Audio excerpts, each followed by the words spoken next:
In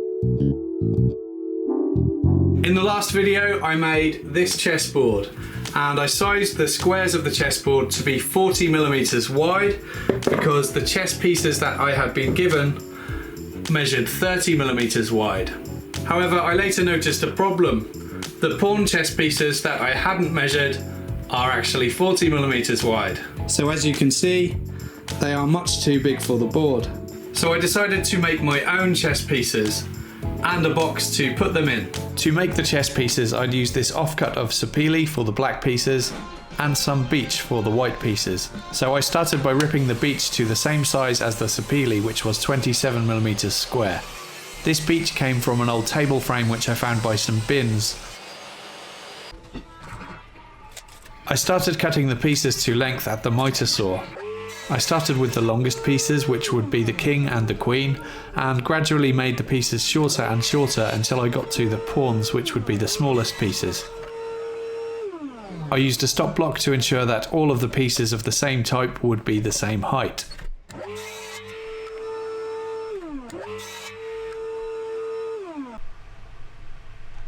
I didn't have much of a vision for how each of these chess pieces would look at this point, but I had a few ideas and I wanted them to be quite minimal and sculptural in design. I'd start with making the pawns, and I had the idea to make a tapering jig so that I could add a taper to the left and right side of each piece. I used a scrap piece of wood for the jig, which I cut at an angle and stuck to the bandsaw table using hot glue in an attempt to get consistent cuts to each piece. This method didn't work well because as I pushed the pieces through the blade with a slight sideways force, the blade was deflecting a bit, so I wasn't getting good cuts. But I persevered with it anyway, just to finish off the pawn pieces in the same way. But as soon as those were done, I wouldn't use this method again for the other pieces. I used the belt sander to clean up the four faces.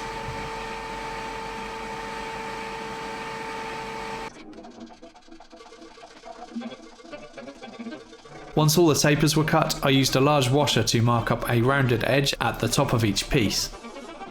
It would have made more sense to do this before I cut the tapers, but this is what happens when you're making stuff up as you go along. I cut off the corners crudely at the bandsaw and then did the more refined shaping at the disc and belt sander.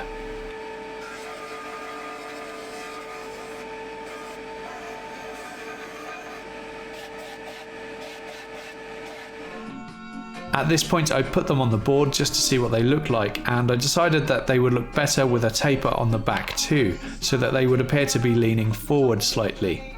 So I made a mark about 5mm in on each piece and marked up a taper for the backs. Then I made these cuts freehand at the bandsaw and cleaned up the cuts on the belt sander. On the pyramid stage at 5:45. That was the pawns done, and next I moved on to the rooks. First I marked up tapers to the sides and backs again as I had for the pawns, but this time I made the cuts freehand at the bandsaw, which worked much better than using the jig that I'd used previously. I cleaned up the bandsaw cuts at the belt sander and then marked up a design for the top.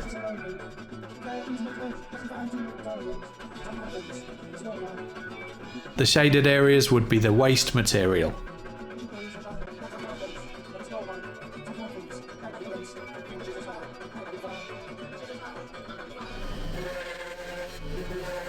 I made the cuts on the bandsaw and then did some filing to clean up the bandsaw cuts at the top.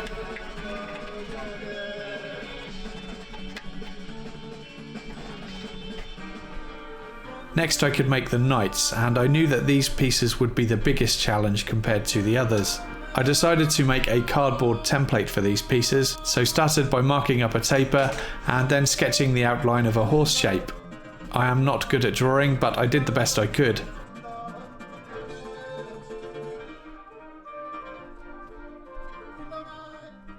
I cut out the template with a knife and then used this to mark up the shape onto each of the other pieces of wood.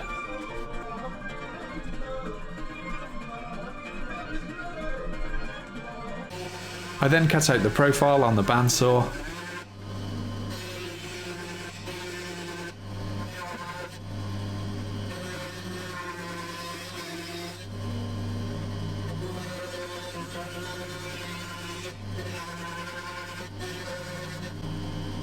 Then I marked up a taper for the sides and cut those too.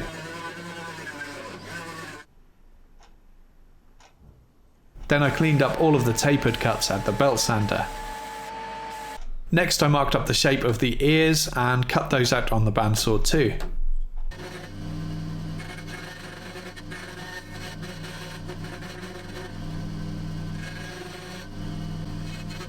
Then I did some shaping of the horse's head using backstrokes on the blade to carve away material. I recognise that this isn't the safest of methods, so please don't try this at home, and also don't feel the need to point this out in the comment section.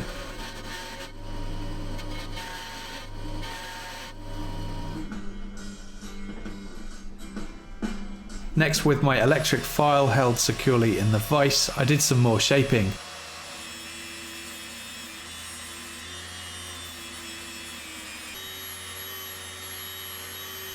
And then I did some final work with a chisel and some sandpaper to clean them up.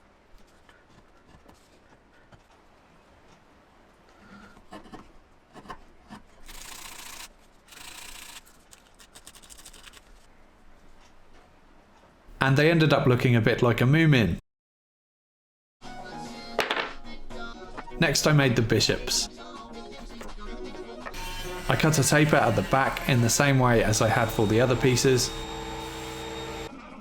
Then I marked up a shape for the heads.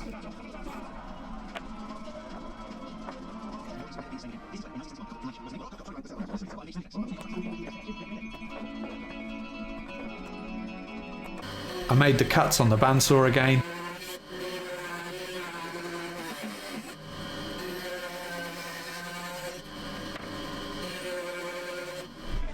And then I did some more shaping with a chisel.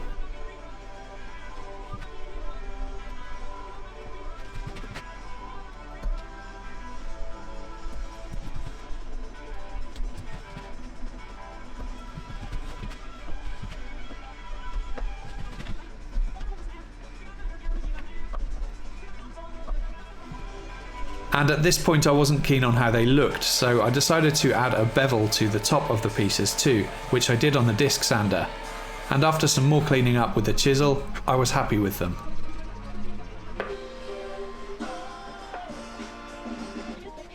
Next I made the king pieces, and for these, after cutting another taper onto the back to match the other pieces, I marked up a shape onto the top that would look like a crown and made the cuts on the bandsaw again.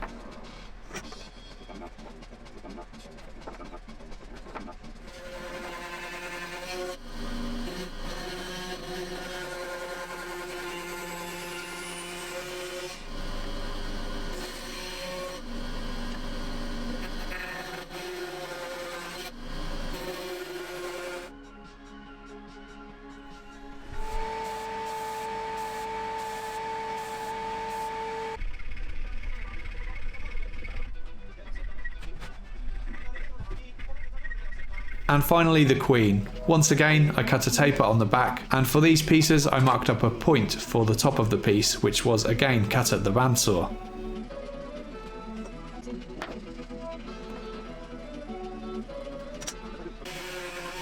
After making the first couple of cuts, I could then sand it to a point and then mark up by eye the next two cuts that I would need to make to form the point.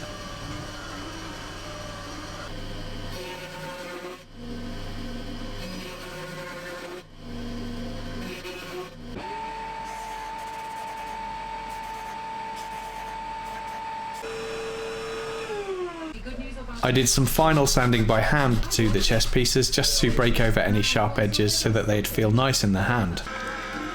I applied a teak oil finish which brought out the grain really nicely.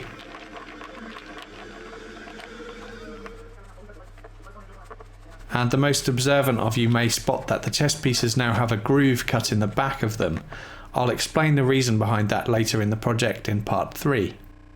The final job to finish the chess pieces was to add felt to the bottom so that the pieces won't damage the chessboard. I picked up this green felt from a shop called Hobbycraft here in the UK. It was only 55p for a sheet of this size. I used Pound World epoxy to glue the felt to the bottom of the pieces, and this stuff has always worked really well for me. It smells a bit, but no big deal. Then I used scissors to trim off any excess felt.